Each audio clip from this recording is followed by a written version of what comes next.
Subscribe करें और bell दबाएं ताकि कोई खबर रह न जाए।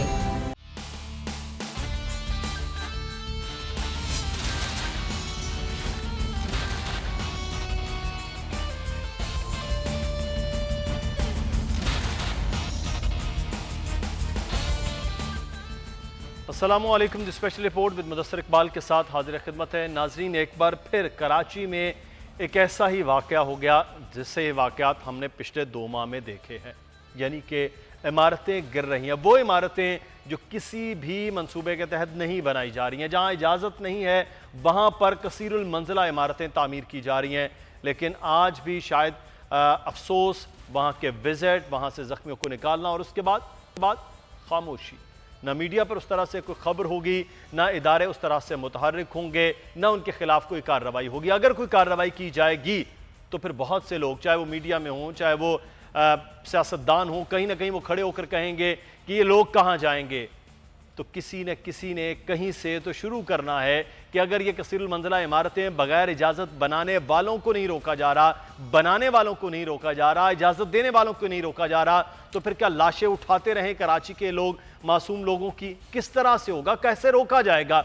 ये सवाल आज रिजविया में गिरने वाली इमारत के बाद से उठ रहे हैं। 4 अफराद के जाँ बाक होने की इत्तलात हैं और अभी ज़ख्मी मलबे तले दबे हुए हैं। और हालत यह है शहरी हुकूमत की कि तंग गलियाँ और वहाँ पर हैवी मशीनरी पहुँचा दी गई कि रेस्क्यू का दीगर काम है वो भी ना हो पाए। ये सूरत हाल है कि किसी तरह से शहरी हुकूमत को ये नहीं मालूम कि अगर खुदा न खास्ता ऐसा वाक़या होता है तो किस इदारे ने किस तरह से रिस्पॉन्ड करना है, क्योंकि तरबियत नाम की कोई चीज़ ही शायद इस शहर के इदारों के लिए हो ही नहीं सकी है। हमारे साथ मौजूद है नज़ीर लगारी साहब।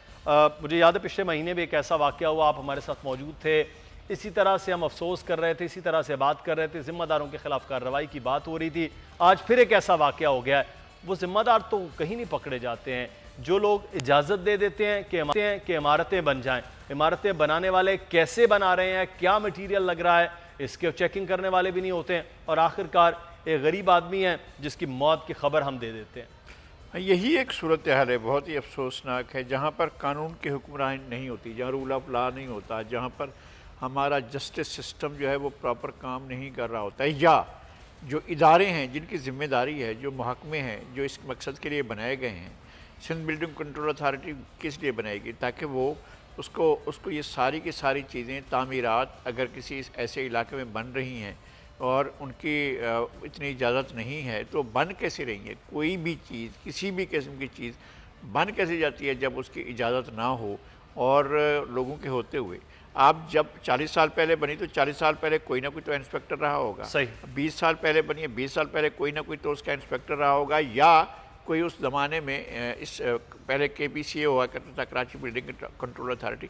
तो आप किसी न किसी को जब तक पकड़ेंगे नहीं, जिम्मेदार नहीं ठहराएंगे, तो उस वक्त तक कुछ नहीं होगा। जिम्मेदार अगर लगारी साहब नहीं ठहराया जाएगा तो कुछ नहीं हो सकता है। अपोजिशन लीडर इस वक्त फिरदौस शमीम नकवी मौजूद है। बहुत शुक्रिया नकवी साहब आपके वक्त का। ये शहर के लोगों का बस यही मुकद्दर है कि इमारत गिरे और उसके बाद लाशें निकाल रहे हों, और कैसे इमारतें बन रही हैं, कैसे वो बनाई जा रही हैं, कौन इजाजतें दे रहे हैं, उन लोगों को कोई रोक ही नहीं पाता।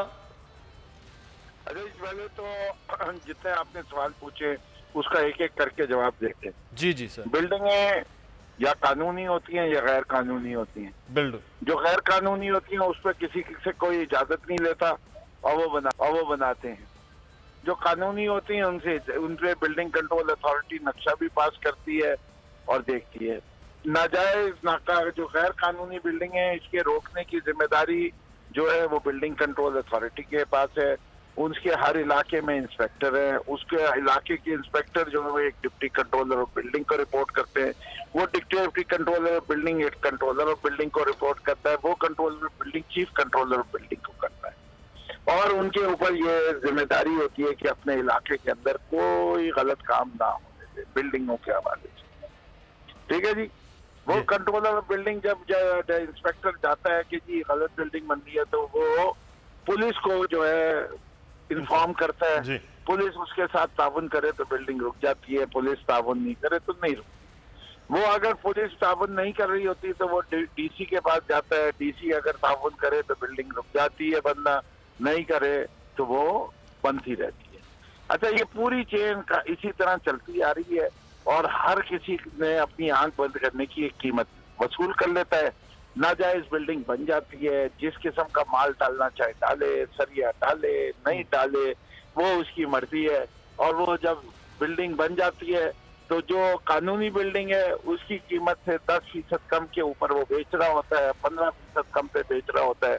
तो वो लोग कहते हैं यार पूरा शहर ऐसे ही चल रहा है, वो देके उसमें इन्वेस्टमेंट कर देते हैं और जिंदगी यूं चल रही है।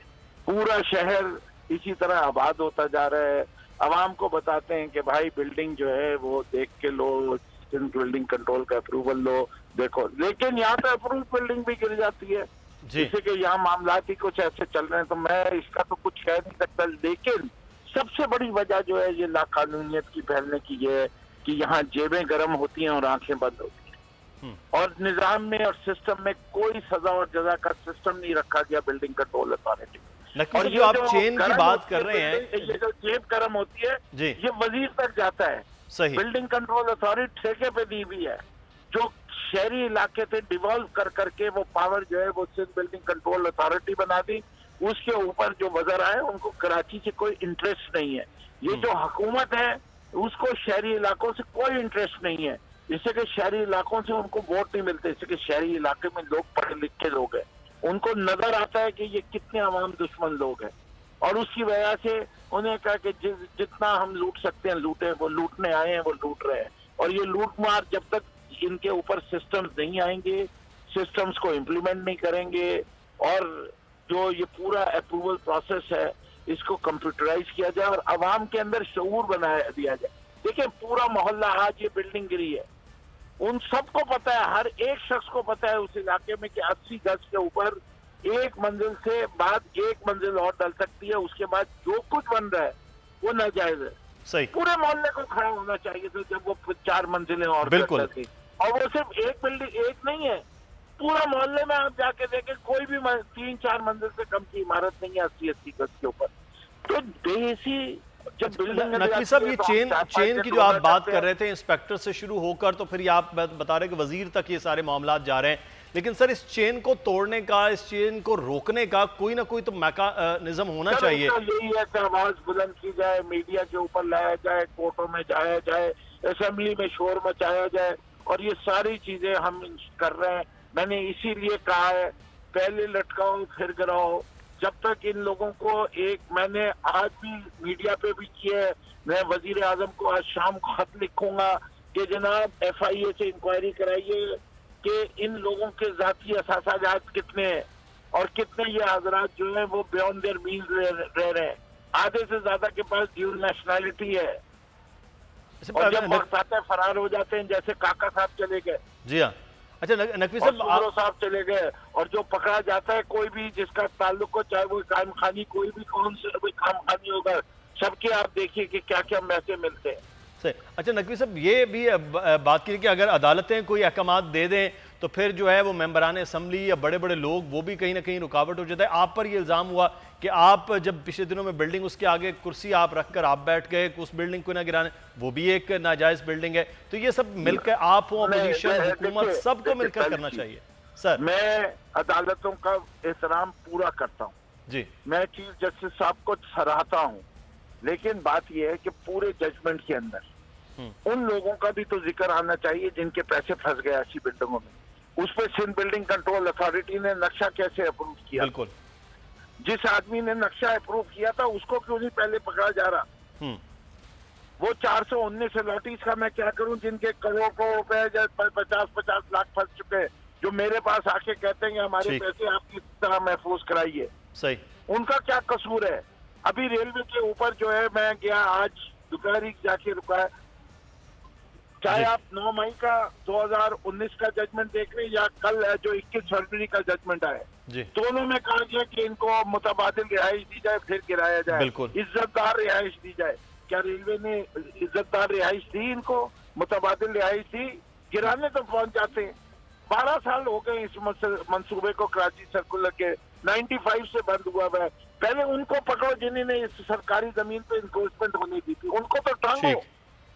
जिन्होंने हुकूमत के असासों को इस तरह बेदर्दी से कब्जा होने देते हैं, ये माफिया जो है, इसका जब तक आपका एहतसाब का अमल तेज नहीं होगा गलत काम नहीं रुकेगा। बिल्कुल सही। और इसी तरह से इमारतें बनती रहेंगी और मोहल्ले वाले जो हैं वो भी शायद न रोक पाएं, और इंस्पेक्टर हैं वहां से लेकर पूरी एक चेन है। बहुत शुक्रिया।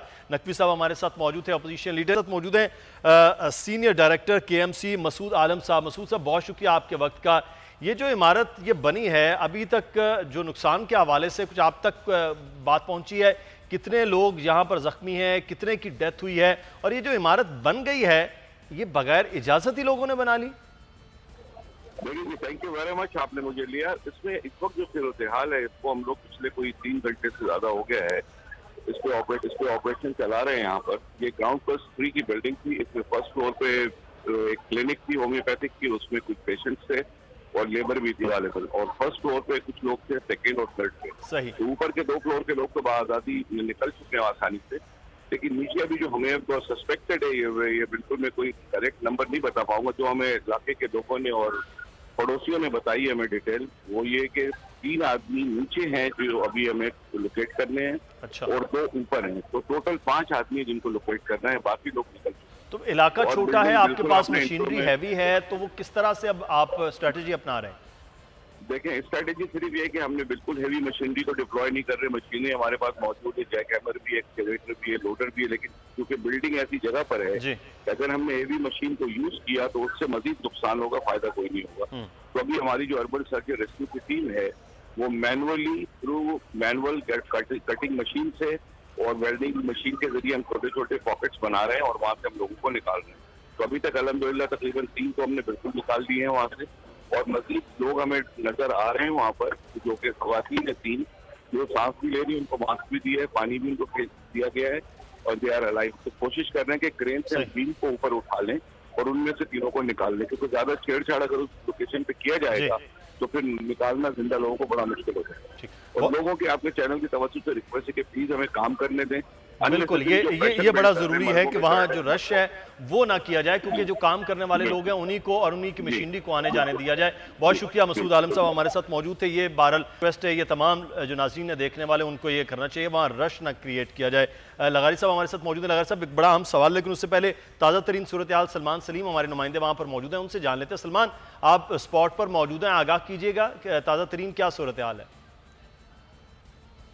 जी बिल्कुल, इस वक्त हम रिजविया में मौजूद हैं और अब से कुछ देर कबल यहाँ पे एक इमारत जो है वो ज़मीन बोझ हुई है। 5 मंजिला ये इमारत है, जबकि बताया ये जा रहा है कि इस इमारत के अंदर 6ठा फ्लोर भी जो है वो डाला जा रहा था। जबकि अगर बात करें हलाकतों की तो जो ज़राए हैं, ईदी ज़राए की जानिब से ये बताया जा रहा है कि 4 हलाकतें हैं, जबकि अस्पताल इंतज़ामिया की जानिब से 3 हलाकतों की जो है वो कन्फर्मेशन सामने आई है। दूसरी जानिब अगर बात करें ज़ख्मियों की तो 2 दर्जन के करीब जो है वो अब तक ज़ख्मियों को अस्पताल मुंतकिल कर दिया गया है, जिसमें से अस्पताल इंतज़ामिया का कहना है कि 1 दर्जन से ज़ायद जो है वो अभी उनकी हालत जो है वो बेहतर नहीं है। अगर बात की जाए यहाँ पे पुलिस की, रेंजर्स की, तो पुलिस और रेंजर्स की जानिब से इलाके को जो है वो बंद कर दिया गया है, कॉर्डन ऑफ कर दिया गया है। ज़िले इंतज़ामिया जो है वो यहाँ पे पहुँच चुकी है, क्रेनें यहाँ पे पहुँच चुकी हैं। मेरे कैमरामैन कैसर हबीब आप तो अभी भी जो है वो फ्लाई इदारों की जानिब से जो है वो काम जारी है, और जो मलबे के नीचे जो मुतासरीन मौजूद हैं, जो ज़मीन बोझ हुए हैं, उनको जो है वो निकालने का सिलसिला जारी है। दूसरी जानिब अगर बात की जाए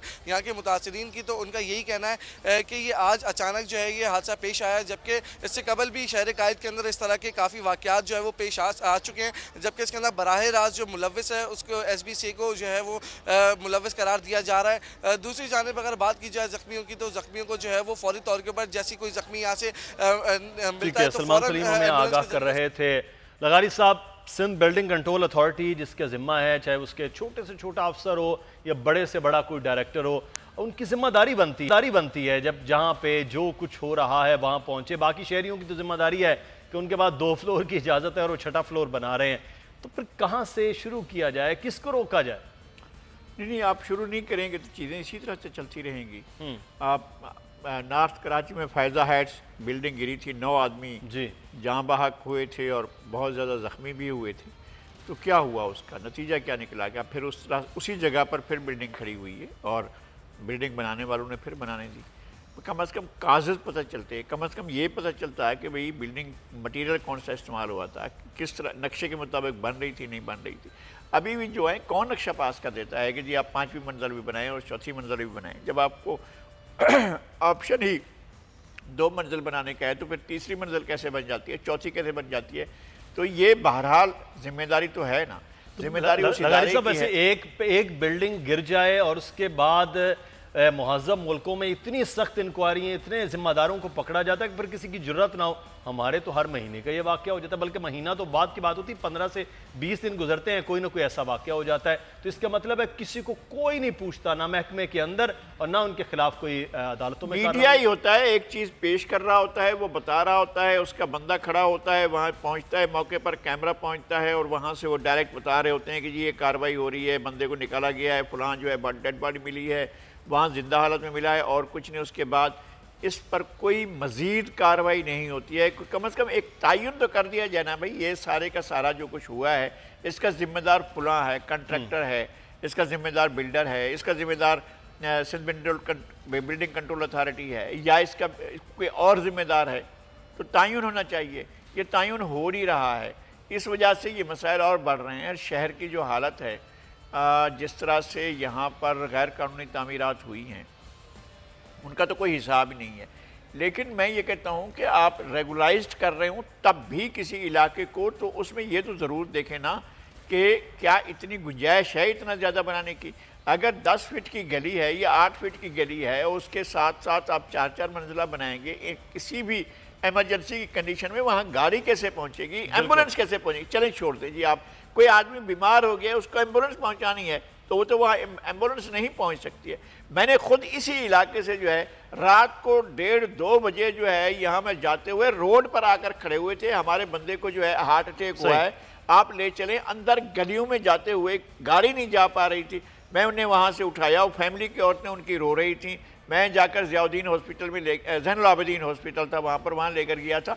लेकिन वहाँ पर गाड़ियाँ जा ही नहीं सकती हैं ना, जब गाड़ियाँ अंदर नहीं पहुँचती हैं तो फिर आप कैसे किसी का आप रेस्क्यू कर सकते हैं, कैसे किसी की इमदाद कर सकते हैं। असल मसला ये है कि जब चीज़ें बन रही होती हैं उस वक्त तक हम नहीं देखते हैं कि चीज़ें किस तरह। बिल्कुल, जिनकी जिम्मेदारी होती है शायद वो सो रहे होते हैं या उनकी जेब गर्म हो रही होती है, इसके अलावा तीसरी चीज़ नहीं होती। रेहान हाशमी साहब हमारे साथ मौजूद हैं, मुत्तहिदा कौमी मूवमेंट के रहनुमा भी हैं, चेयरमैन डिस्ट्रिक्ट सेंट्रिया। रेहान हाशमी साहब, आपके वक्त का ये एक इमारत नहीं है, ये आज गिर गई बदनसीब, उसमें लोग जो जाँ बहक हो गए, लोग जख्मी हो गए। ऐसी सैकड़ों नहीं हज़ारों इमारतें हमारे शहर में हैं, हर गली में ऐसी इमारत तामीर है, तो उसकी जिम्मेदारी न सिंध बिल्डिंग कंट्रोल अथॉरिटी ले रहा होता है कि हाँ ये बन रही है, इसको रोका जाए, और शहरी हैं वो 2 मंजिला इमारत की जगह 4-4, 6-6 खड़ी कर रहे हैं, अपनी जिंदगियों से भी खेल रहे हैं लोगों की। तो कैसे कोई रोकने का कोई मैकेनिज्म नहीं होगा?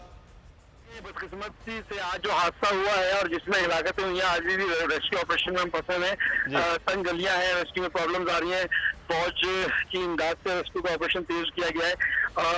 बदकिस्मती है शहर की कि जिस इदारे की जिम्मेदारी थी, जिसको रिस्पॉन्सिबिलिटी दी गई, जिसको अथॉरिटी दी गई, वो इदारा नजर नहीं आया हमें सुबह से। हो सकता है अब आ गया हो, कहीं काम कर रहा हो, लेकिन ये आपने बिल्कुल दुरुस्त कहा, हजारों की तादाद में जगहें मौजूद है जहाँ पर ये बदहाली का शिकार हुआ हुआ है।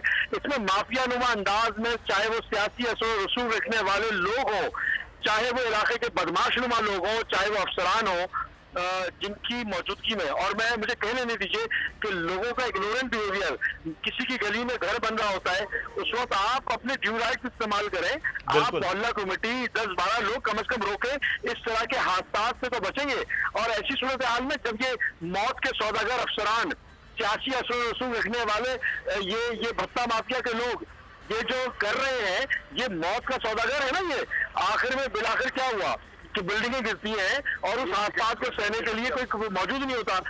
ये अनफॉर्चुनेट है। आर्टिकल 140 का इतलाक होना चाहिए। रेहान साहब, ये कोई रविश आज से तो है नहीं, जब कराची बिल्डिंग कंट्रोल अथॉरिटी थी या जब आपकी हुकूमत या कोई और जमात की हुकूमत की, तब से ये रविश चली आ रही है, ये अब से नहीं है। और ये बिल्डिंगें पहले से बनती आ रही हैं, इसको ना उस वक्त रोका गया ना अब कोई रोक रहा है। मैं वाज़ेह करता चलूं कि तकरीबन 8-10 साल तो बल्दियात तो मौजूद थी ही नहीं। 8-10 साल के बाद जो बल्दियाती इंतखाबात थैंक्स टू सुप्रीम कोर्ट जो कराए गए, वो बल्दियाती इंतखाबात सुप्रीम कोर्ट की मेहरबानी से हुए, लेकिन सिंध हुकूमत ने जिस किस्म का बल्दियाती निजाम रखा वो आपके सामने लगा लूड़ा अपहाज माजूर बल्दियाती निजाम, जिसमें बल्दियाती इदारे चाहे वो वाटर एंड सीवरेज बोर्ड हो, मास्टर प्लान हो, बिल्डिंग कंट्रोल हो, सॉलिड वेस्ट हो, ये तमाम बल्दियाती इदारे जो बल्दियात के पास है ही नहीं, जो मेयर के पास ही नहीं है, रिस्पॉन्सिबिलिटी दे दी गई, अथॉरिटी नहीं दी गई, इदारे नहीं दिए गए। और ये यकीनी तौर पर लम्हा फिक्रिया है, तभी तो वाटर कमीशन बनाया गया था, तभी तो ऑनरेबल सुप्रीम कोर्ट इंटरवीन कर रहा है, तभी तो जुडिशल कमीशन का हम भी मुतालबा कर रहे हैं, तभी तो हम ये कह रहे हैं कि बैड गवर्नेंस है और इस बैड गवर्नेंस को काउंटर करने के लिए अगर जुडिशरी अपना अमली किरदार अदा कर रही है तो हम उसका हम मशकूर है कि जुडिशल कमीशन बनाया गया और उसके बाद उसको फिर गैर मुअत्तल हो गया। बड़ा एक अवाम की कैफियत है, कराची के लोग पानी के लिए तरस रहे हैं, कहीं पर सेवरेज लाइन की बहाली का शिकार है, कहीं पर कचरे के चक्कर में फंसे हुए, और हम क्योंकि हम क्लेम करते हैं तो लामुहाला हमें हर जगह पर मौजूद होना है, चाहे हमारी रिस्पॉन्सिबिलिटी या अथॉरिटी हो या ना हो। सही, ठीक है, बिल्कुल। अब जिम्मेदारों के तयन का मामला है। बहुत शुक्रिया रेहान हाशमी साहब कि वो हो तो फिर हो। लगारी साहब, एक इदारा, एक हुकूमत दूसरे पर, दूसरी पहले पर, बहरहाल ये है कि सिंध हुकूमत ने जिस तरह का 79 जैसा एक बल्दियाती निज़ाम बनाया, उसके बाद तो शहरी हुकूमत चाहे वो किसी की भी हो, MQM हो या खुद पाकिस्तान पीपल्स पार्टी की होती, वो एक माजूर सी हुकूमत, और इतने बड़े शहर में वज़ीर बल्दियात खुद घूमें, क्या करें, वो ऐसा मुमकिन ही नहीं है। इख्तियारात की जंग नहीं है जिसमें आकर फंस गई है कराची की अवाम, हैदराबाद। मेरे ख्याल में ये सिर्फ कराची और हैदराबाद का मसला नहीं, सिंध का मसला है। जहाँ पर गवर्नेंस का मसला होगा तो जाहिर है हर जगह पर एक जैसा मसला होगा, और गवर्नेंस को बेहतर होना चाहिए तो पूरे सूबे के लिए बेहतर होना चाहिए। कराची मेगा सिटी है, हमारा एक बड़ा शहर है, और हम उससे अर्न करते हैं और हम उसको डिलीवर नहीं करते हैं, हम कोई उसकी इख्तियारात नहीं देते सर उस कब्जागिरी के लिए, फुटपाथ पर कब्जा करने के लिए, दुकानों पर कब्जा करने के लिए, प्लाटों के ऊपर और जगह बनाने के लिए, 80 गज 60 गज के प्लाट के ऊपर 4-4 मंजिला बिल्डिंगें बनाने के लिए तो ओनरशिप सबके पास है कि ज़्यादा से ज़्यादा कब्जा कर लिया जाए, ज़्यादा से ज़्यादा मुनाफा कमाया जाए। लेकिन इस शहर को डिलीवर करने के लिए, इस शहर को साफ करने के लिए, इस शहर को सुथरा करने के लिए, कानून के मुताबिक करने के लिए, कानूनी तमाम तकाजे पूरे करने के लिए कोई मैकेनिज्म मौजूद नहीं है। अगर मैकेनिज्म मौजूद है तो वो पैसे की नज़र हो जाता है, जिसने पैसा फेंका है वो अपना तमाशा भी देखता है, मज़े भी करता है, वही चीज़ें और फिर ये ऐसा भी होता है कि वो भी रो रहा होता है। और मुझे रोने वालों के यहाँ पर ब्रेक लेना है, ब्रेक के बाद फिर कराची में कुछ सियासतदान आए हैं पाकिस्तान मुस्लिम नून के। लगारी साहब से तर्जिया लेंगे उस सूरत हाल पर, हमारे साथ रहिएगा।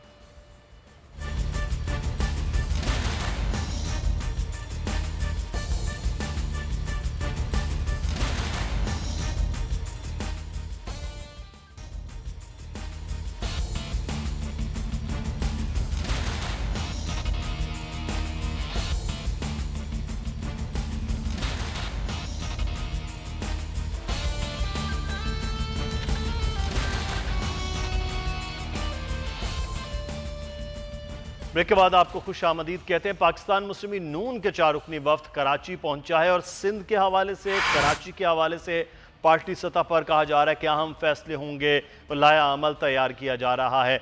नज़ीर लगारी साहब, पाकिस्तान मुस्लिम नून ने कभी भी कराची पर या सिंध पर, पूरे सिंध की बात कर लेते हैं, कि इतनी ज़्यादा कोशिश भी नहीं की कि यहाँ से कोई वोट बैंक बनाया जाए। ये कोई पिछले दिनों में ये कोई म्यूचुअल अंडरस्टैंडिंग रही है 2000 ख़ास तौर पर 13 से लेकर 2018 के दरमियान कि पाकिस्तान पीपल्स पार्टी यहाँ पर हुकूमत में है तो चलो ठीक है, हम इधर कोशिश न करें। अब वो आ रहे हैं, पाकिस्तान मुस्लिम नून का कोई हिस्सा पार्टी सतह पर वोट बैंक की सूरत में, सपोर्ट की सूरत में, आपको लगता है कराची में है? नहीं, कराची में वोट बैंक तो है, ये इनकार नहीं कर सकते कि PMLN का वोट बैंक है। अली अकबर गुज्जर ने जो वोट लिए थे वो आपके सामने हैं, और बड़ी तादाद में वोट लिए थे उन्होंने, और बहुत से उम्मीदवारों ने भी वोट लिए हैं। नवाज शरीफ के अपने भी बड़े वोट थे, शहबाज शरीफ साहब के भी। जी, शहबाज शरीफ साहब के मुकाबले में। और मसला ये है कि बिखरा हुआ है वोट बैंक, इस वजह से शायद उसको हम ये नहीं कह सकते कि उसकी कोई नुमाइंदगी नहीं है। और दूसरी बात यह है कि ये जमातें अब निकल रही हैं, हुकूमत के इत्तेहादियों के पास पहुँचे हैं, नाराज़ इत्तेहादियों के पास। तो नाराज़ इत्तेहादियों के पास जो वजारत छोड़ कर बैठे हुए हैं, उनको अगर अपोजिशन का रास्ता दिखाते हैं और कहते हैं कि जी हमारे साथ मिल जाएं, और अगर वो फिर चले जाते हैं PMLQ के पास, यही शायद खाकान अब्बासी और यही जनाब एहसन इकबाल चले जाते हैं और उनसे कहते हैं कि जनाब ये सूरत हाल है, अब चलें पाकिस्तान की, अब सूरत हाल को चेंज करने के लिए हमारा साथ दें, अगर ये वहाँ पहुँचते हैं, इसी तरह से गुजरात के चौधरी साहबान के पास पहुँचते हैं या अख्तर मेंगल के पास पहुँचते हैं, तो हुकूमत तो इन्हीं 2-4 बैसाखियों पर खड़ी हुई है ना। तो फिर हुकूमत कहाँ है? हुकूमत की तो कोई वो नहीं है, इसलिए कि इन्होंने अपने लिए मुश्किलात खुद ही पैदा की हुई हैं। एक अच्छी गवर्नेंस भाई जहन से निकाल देना कि आपने लोगों से इंतकाम लेना है, आप कोई सॉलिड चीज़ ले आए, फिर जब आप लोगों को गिरफ्तार करते हैं फिर उसके बाद अदालतों के ऑब्जर्वेशन। ये गुफ्तगू तक तो हो सकता है, ये ट्रैक रिकॉर्ड मुस्लिम नून का ज़्यादा अच्छा नहीं है तादियों के हवाले से, तो ये क्या देने को क्या है मुस्लिम नून के पास? वो काफ लीग को दे ले या मेंगल साहब को दे ले या मुत्तहिदा कौमी मूवमेंट को दे ले? नहीं, ट्रैक रिकॉर्ड सबका एक जैसा है। एमक्यूएम का भी एक ट्रैक रिकॉर्ड है, वो हुकूमत में रहती है, हुकूमत में रहते हुए फिर छोड़ देती है, फिर 2 महीने के बाद फिर मान जाती है, फिर 1 हफ्ते के बाद मान जाती है। तो ट्रैक रिकॉर्ड तो इस तरह का रहा है। और एमक्यूएम के कुछ सीटें भी इतनी ज़्यादा नहीं हैं, ज़ाहिर है यहाँ से कराची से तो बड़ी तादाद में पीटीआई ने कामयाबी हासिल की, लेकिन फिर भी फैसला कुन हद तक जा सकते हैं अगर पीटीआई, पीएमएलक्यू, बीएनपी ये सब अगर हुकूमत से हट जाते हैं तो फिर दूसरी सूरत। सर ये बड़ा लंबा एक पूरा प्लान है कि ये सारे हट जाते हैं या मिल जाते हैं। इस वक्त तो अपोजिशन का अपना इत्तेहाद उस तरह से नहीं है। लेकिन लगारी साहब एक चीज़ मैं आपसे जानना चाहूँगा, यहाँ पर बात दोबारा से इलेक्शन की हो रही कि आज इलेक्शन कराएं, मुस्लिम नून स्वीप कर जाएगी, इलेक्शन का ये साल है, ये हुकूमत ख़त्म होगी। कुछ लोग ये बात कर रहे हैं मुस्लिम नून में, और दूसरा धड़ा है कि हम हुकूमत ख़त्म नहीं करना चाहते। मुस्लिम नून खुद कन्फ्यूजन का शिकार है। मेरे ख्याल में इस तरह की सूरत हाल होती है, कन्फ्यूजन का सूरत हाल भी होती है। अपोजिशन मुत्तहद नज़र भी नहीं आ रही होती है। कहाँ मुत्तहद थी जब 77 में मार्शल लगा था, उससे पहले जब भुट्टो साहब ने इलेक्शन का ऐलान किया था तो अपोजिशन बिखरी हुई थी। लेकिन आन की आन में अपोजिशन मुत्तहद हुई और एक उसके तौर पर मुत्तहदा महाज के तौर पर उन्होंने एक नेशनल अलायंस बनाया और उसके तहत उन्होंने इलेक्शन लड़ा। अगरचे वो इलेक्शन हारे, लेकिन फिर उन्होंने एक मूवमेंट चलाई जिसका नतीजा मार्शल की सूरत में निकला है। तो अब एक गंभीर सूरत हाल है। हुकूमत बहुत से मकामात पर नाकामी का शिकार हुई है, बहुत से चीज़ें जो डिलीवर कर सकती थी नहीं कर सकी है। और अब हुकूमत जो है वो अगर डिलीवर नहीं करती है और अगर लोगों को मुतमईन नहीं करती है तो मुश्किलात ही मुश्किलात हैं। फिर उसके बाद रास्ता नहीं जाता है कि लोग जाएँ एहतजाज की तरफ जाएँ या इस तरह की चीज़ें हों कि जिन चलें आओ हम इन हाउस चलते हैं, आपके साथ देते हैं, आप हमारा साथ दें, इस तरह की चीज़ें भी चलती रहती हैं। मैं ये कह रहा हूँ कि ये नहीं है ज़रूरी कि इस तरह से हो भी जाए और वोट ऑफ नो कॉन्फिडेंस की तरफ चले भी जाएं, लेकिन बहरहाल एक सूरत हाल तो ऐसे मौजूद है। अपोजिशन बहुत उसके नंबर ज़्यादा हैं। सर नंबर लगारी साहब आप यहीं बैठे हुए थे, हम यहाँ थे, इलेक्शन हो रहा था, हम सामने स्क्रीन पर देख रहे थे। नंबर ज़्यादा होने के बावजूद चेयरमैन जो सेनेट हैं वो जीत गए थे। तो जहाँ हुकूमत के पास अपोजिशन के पास नंबर ज़्यादा थे वहाँ नहीं जीत पाई, यहाँ तो नंबर कम है, कैसे जीत सकते हैं वो? नहीं, मैं ये कह रहा हूँ कि बहुत सी चीज़ें होती हैं, बहुत से मामलात होते हैं जो आप बैठकर बहस में इस तरह से नहीं ले आ सकते हैं, चूँकि मंजर आपके सामने वाज़ेह नहीं होता है। लेकिन पेचीदगियाँ मौजूद हैं हुकूमत के लिए। हुकूमत ने एक चीज़ को आपने देखा है कि पास कराया था हुकूमत ने। कभी भी ऐसा नहीं हो सकता था कि जनाब दोनों हाउस जो हैं वो किसी एक्ट को, किसी बिल को एक्ट की शक्ल दे दें और पास करें, लेकिन फिर भी पास हो गया था। और उसके बाद की कार्रवाई देखें, जिस तरह से हुकूमत ने बहुत से मामलात में लापरवाही का तरीका अख्तियार किया है और अपोजिशन फिर वापस उसी पोजीशन पर चली गई है जिस पोजीशन पर वो आर्मी एक्ट पास करने से पहले थी, और हुकूमत भी अपनी पोजीशन पर आ गई है। ये 2-4 दिन जो उन्होंने बैठ कर टॉफ़ियाँ एक दूसरे को दी थी और खाई थी और मीठा मीठा चीज़ें महसूस की थी, वो अब मिठास ख़त्म हो चुकी है। अब कड़वाहट है, दोनों के जायकों में भी, गुफ्तगू में भी, दोनों के अंदाज में भी कड़वाहट है। अब कड़वाहट का नतीजा क्या निकलता है? बहरहाल हमें बहुत कुछ देखना है और बहुत कुछ समझना है। इसलिए मैं क्विकली एक छोटा सा सवाल सिर्फ आपसे, क्विकली छोटा सा एक सवाल कि आज मुस्लिम नून मुत्तहिदा कौमी मूवमेंट से मिल रही है, मंजर भी लोग देख रहे हैं इस वक्त टीवी स्क्रीन पर, मुत्तहिदा कौमी मूवमेंट को फ़ायदा हो सकता है हुकूमत से आज की मुलाकात के बाद? सर मैं मुख्तसर जानूँगा आपसे। मैं समझता हूँ कि मुलाकात से फ़ायदा हो सकता है। हुकूमत उसने क्या किया, लूज़ किया ना। कराची शहर और हैदराबाद शहर अब एमक्यूएम के शहर नहीं हैं। अब वो चाहेगी कि इसको दोबारा उस शहर को अपना असरात दोबारा कायम करे। तो इस मौजूदा सेटअप में या मौजूदा निज़ाम में जितनी देर भी रहेगी तो वोट बैंक तो उससे नाराज़ ही रहेगा। सही, ये सूरत हाल तो है। फ़ायदा हो सकता है मुत्तहिदा कौमी मूवमेंट को। बहुत शुक्रिया लगारी साहब हमारे साथ मौजूद थे। सीनियर सहाफ़ी तजज़िया चीफ बोल। और अब हम बात करेंगे मईशत के हवाले से बहुत ज़्यादा बात हो रही है। मीर मोहम्मद अली खान साहब हमारे मुआशियात हमारे साथ मौजूद हैं। बहुत शुक्रिया मीर मोहम्मद अली खान साहब, आपने हमें वक्त दिया। मईशत के हवाले से नाज़रीन इस वक्त हर वक्त बात हो रही है कि मईशत बेहतर नहीं है, अपोजिशन इस पर सख्त तनकीद कर रही है, आम आदमी इस वक्त परेशान है कि मईशत के लिए हुकूमत कुछ नहीं कर रही है। लेकिन हुकूमत कहती है मईशत बेहतर डगर पर हम ले आए हैं। अब 2020 इमरान खान साहब ये कहते हैं कि अब वो बेहतरी का साल है, वो बेहतरी किस तरह से रिफ्लेक्ट होगी, क्या है, ये तमाम तर सवालात बन रहे हैं। मीर मोहम्मद अली खान साहब, ये मईशत की सूरत अपोजिशन कुछ और बताती है, हुकूमत कुछ और बताती है, आम आदमी के लिए कुछ और है, हकीकत क्या है? देखिए, हकीकत इन दोनों चीज़ों के दरमियान है। अच्छा। ना मईशत बेहतरीन चल रही है, ना ही जो अपोजिशन जैसे कहती है कि तबाह हो गई है। देखिए, चंद चीज़ें हमारी बहुत ज़्यादा इम्पॉर्टेंट थी। करंट अकाउंट डेफिसिट बहुत ज़्यादा था, हमारा फिस्कल डेफिसिट बहुत ज़्यादा था, जिसको ट्विन डेफिसिट्स कहते हैं।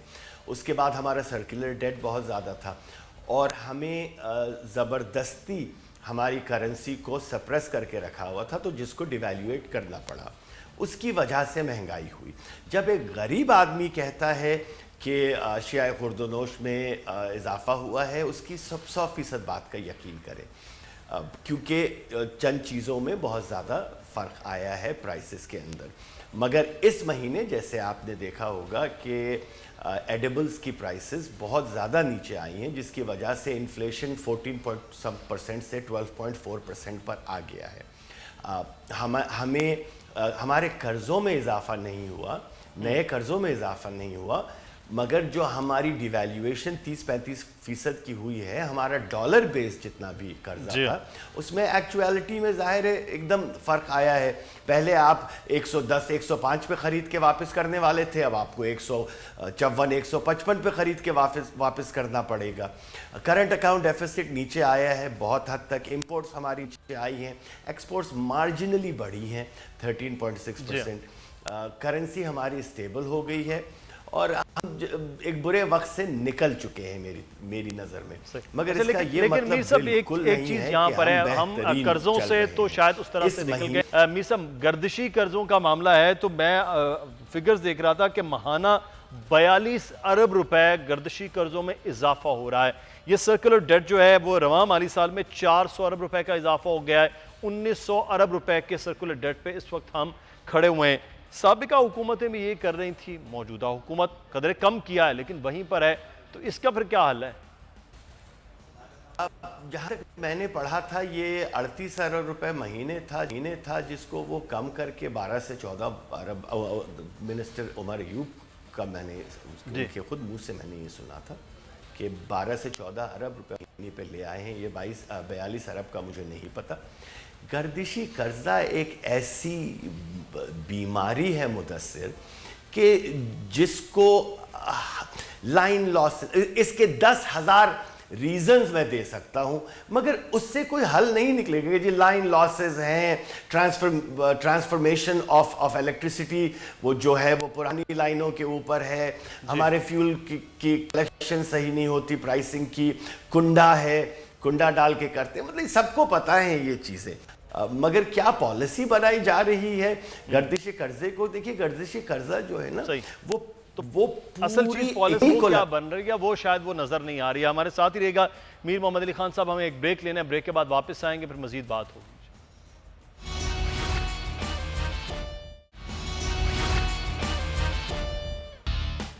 ब्रेक के बाद आपको खुश आमदीद कहते हैं। मीर मोहम्मद अली खान साहब, एक चीज़ पिछले दिनों में बहुत ज़्यादा डिस्कस हो रही थी, वो थी पेट्रोल प्राइस के हवाले से कि आलमी मार्केट में पेट्रोल इतना नीचे आता है, पाकिस्तान की आवाम को वो रिलीफ नहीं मिलता है। अभी भी पेट्रोल पे 35% और डीजल पे 42% टैक्स लिया जा रहा है इस हुकूमत की जानिब से। आवाम को रिलीफ क्यों नहीं दी जाती है हुकूमत की जानिब से कि अगर सस्ता हो गया है फी बैरल इस वक्त इंटरनेशनल मार्केट में, तो हमें भी कुछ मिल जाए? क्या करें? लिटरली पिछली हुकूमत भी ये करती थी, उससे पिछली हुकूमत भी ये करती थी, उससे पिछली हुकूमत भी यही करती थी।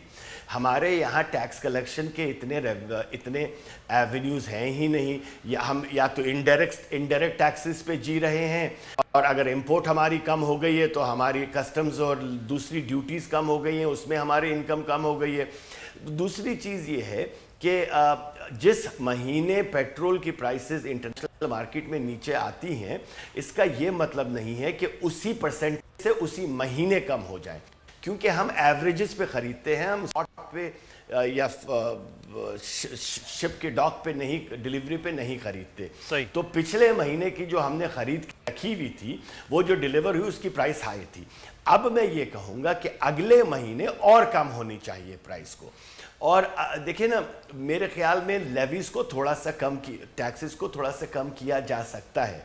अगर 38% या 40% लग रहे हैं तो उसको आप 30% कर दें, 10% कम कर दें, टेम्परेरी कर दें, रिलीफ देने के लिए, करने के लिए है, मगर दूसरी जगहों से उसको भरना पड़ेगा। अगर आपका हदफ फर्ज कीजिए 5,000 बिलियन है, 5.3 ट्रिलियन रुपीस है, तो उसको कहाँ से पूरा करें हम? इसीलिए मेरी नज़र में तो एफबीआर को एब्सोल्युटली डिजिटाइज्ड हो जाना चाहिए। जिस दिन एफबीआर की ह्यूमन इंटरेक्शन ख़त्म होगी ना टैक्स पेयर से, टैक्स पेयर का खौफ ख़त्म होगा। दुनिया में हम हमेशा अमेरिका की मिसाल देते हैं, और जो हम अमेरिका से लेकर कर सकते हैं अच्छी चीज़, उसकी हम मिसाल नहीं देते। वहाँ पे इंटरनल रेवेन्यू सर्विस है, IRS, जो टैक्सेस कलेक्ट करता है।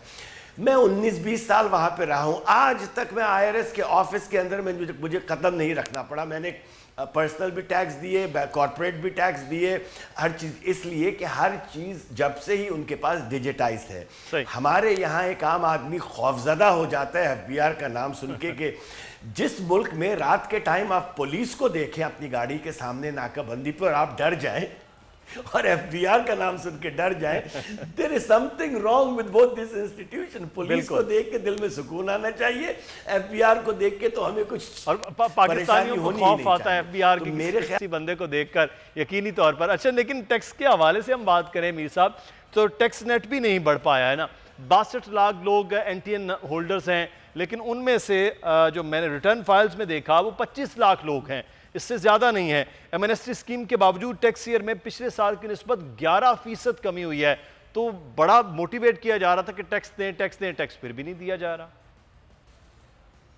नहीं, देखें, ये 1.6 मिलियन कुछ हुआ करते थे, तो 2.4 मिलियन रजिस्ट्रेशंस हुई हैं, मतलब उस 8 लाख बढ़े हैं। मगर उन 8 लाख, वो देखिए ना, टैक्स के लिए रजिस्टर होना और जिसने कभी टैक्स नहीं दिया है वो टैक्स देना शुरू करे, इसमें जमीन और आसमान का फर्क है। ऐसे बहुत से हैं पाकिस्तान में जो टैक्स देते थे मगर वो अपना टैक्स फाइल नहीं करते थे। So at least number of filers has increase. और देखिए ना, इकोनॉमी हमारी इस वक्त बहुत स्लो डाउन हुई हुई है, 1.92% GDP ग्रोथ रेट है, हमारी इंपोर्ट्स कम हो गई हैं, हमारी एक्सपोर्ट्स मार्जिनली बढ़ी हैं, तो इकोनॉमिक एक्टिविटी जो है हमारी बहुत कम है इस वक्त। तो जब इकोनॉमिक एक्टिविटी कम होगी तो टैक्सेस के हदफ तो कभी पूरे हो ही नहीं सकते, ये तो सवाल ही नहीं पैदा होता है।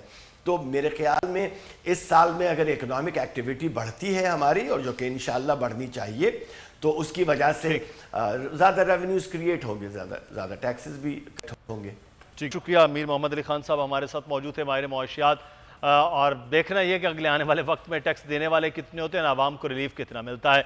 आगे बढ़ेंगे और बात कर लेंगे पाकिस्तान सुपर लीग के हवाले से। एजाज वसीम बाकी हमारे नुमाइंदे इस वक्त हमारे साथ स्पोर्ट्स रिपोर्ट मौजूद हैं।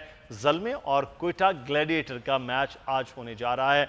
पॉइंट्स टेबल पर खातिर खा कुछ ज़्यादा चेंज हमने नहीं देखा है, लेकिन बहरहाल इस्लामाबाद यूनाइटेड ने लाहौर कलंदर की जीत को वहीं पर रोक दिया गुज़श्ता रात भी। आज क्वेटा और ज़ल्मे दोनों टीमों का आज मैच होने जा रहा है। एजाज, क्या नज़र आ रहा है आज मैच में? देखिए मुदस्सर, आपको मालूम है कि क्वेटा एक तो दिफाई चैंपियन है, और फिर पाकिस्तान सुपर लीग के जितने भी इवेंट होते हैं, ये वो वाहिद टीम थी जो 10 करोड़ रुपए में खरीदी थी नदीम उमर साहब ने।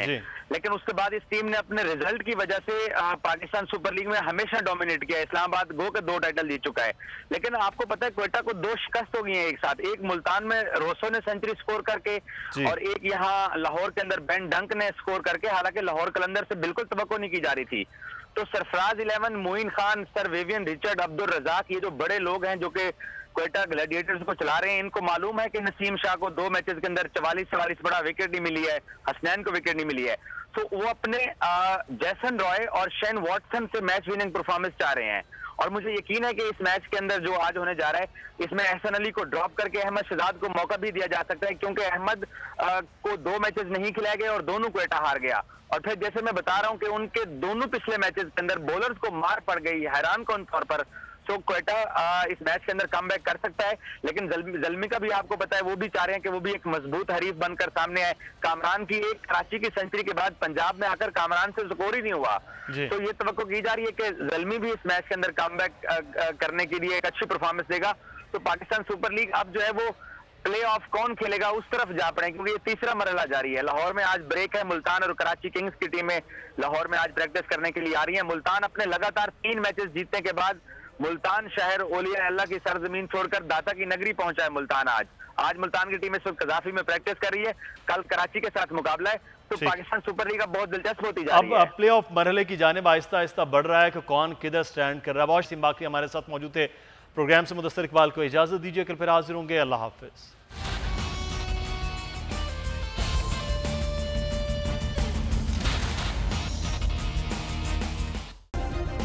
सब्सक्राइब करें और बेल दबाएं ताकि कोई खबर रह न जाए।